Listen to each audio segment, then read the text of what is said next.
What does Elon Musk have to do with Russia? The businessman has a large fan base in Russia, and Musk himself has repeatedly professed his love for the Russian language and even went as far as trying to contact Vladimir Putin. So, is there a connection between Elon Musk and the Russian government? The answer to this question is pretty straightforward. Yes, there are definitely some connections. Musk's work literally forces him to talk to world leaders. As an entrepreneur, Elon is well aware that technology and the economy are closely related, which is probably why he invited Vladimir Putin to chat on Clubhouse one time. Putin himself doesn't go on social media. However, his press secretary said that the president shows great interest in technology, innovation, and visionary ideas, and really appreciates the opportunity to communicate with visionaries like Elon Musk. A few months after Putin was invited to Clubhouse, the Kremlin representatives themselves turned to Elon with a request to speak at a student forum.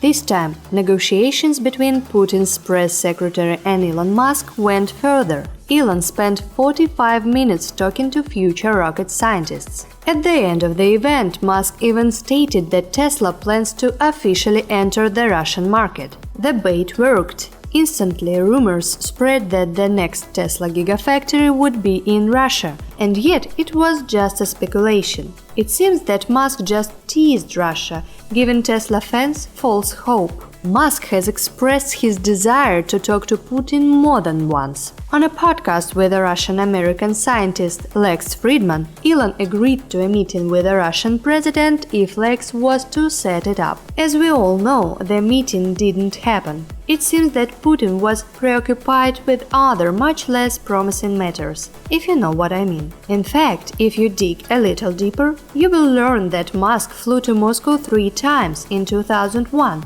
in an attempt to buy some rockets. At the time, Elon wanted to send a greenhouse with seeds to Mars, but despite the fact that he had a noble goal, the Russians didn't help him. Whether out of fear or out of greed, they set a high price for their rockets, and Musk was left with nothing. Then, of course, he founded SpaceX, but there is a completely different story.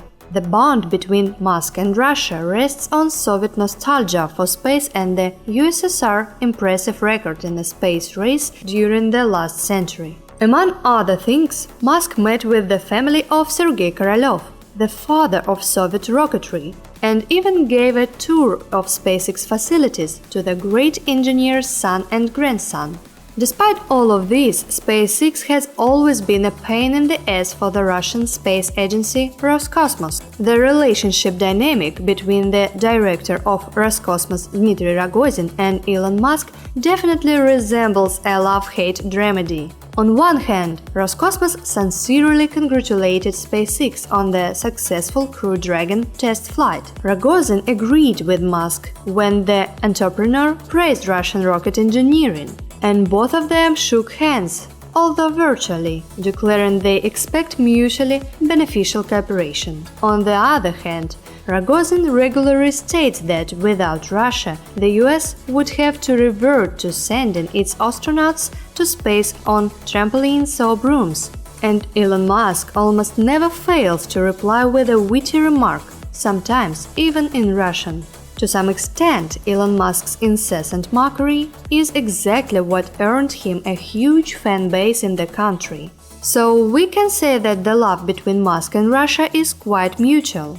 The "How do you like this, Elon Musk?" meme became a huge part of the internet culture for Russian speakers. Tesla owners from Moscow recorded video messages for Elon asking him for supercharger stations in the country. Some even believe that Musk's popularity there has something to do with the reality of living in Russia, where great opportunity and entrepreneurial risk are rare. Living in a corrupt oligarchy, Russians are really drawn to Musk's eccentric image on Twitter. However, now only those who use VPN have the opportunity to laugh at Elon Musk's jokes. Twitter was blocked in Russia the day the war started, due to the so-called discrimination against pro-Kremlin media. In the context of the death of independent journalism in Russia, Elon Musk's desire to create an independent media, Pravda, which means truth in Russian, looks pretty ironic. Elon's idea was that people could evaluate the truth of every article and track the credibility of every journalist. However, Pravda.com domain belonged to some Russian media, and it might have been a funny story if it wasn't for current events. During the Hardcore History podcast, Elon Musk mentioned that wars are won by those with the best technology. The contribution of Musk's companies to the development of technology in the world makes one thing. During the war between Russia and Ukraine, Elon's position could actually make a difference. Fortunately, he is not a supervillain, although he once suggested dropping nuclear weapons on Mars. SpaceX has been sending Starlink terminals as humanitarian aid for a long time. Thus, regions affected by natural disasters or armed conflicts could restore communication using satellite internet. Ukraine was no exception. The terminals arrived in the country a week after the war had started. For the sake of helping Ukraine, SpaceX even postponed Starship development and directed all its efforts to updating the Starlink software, so that its signals would not be jammed by the Russian army. Musk also actively supports Ukraine on Twitter. He urged people to hold on, responded to hostile statements made by Russian politicians, and called the Ukrainian president, Vladimir Zelensky. They discussed Starlink and even future space-related projects.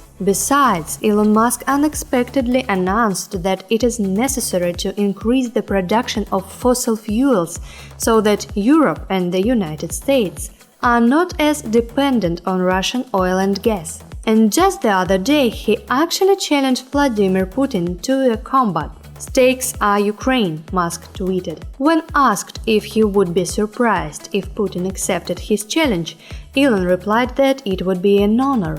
It's scary to even imagine what a terrible role Musk's companies would play if the entrepreneur took Russia's side in this conflict. I guess we're lucky we won't find out.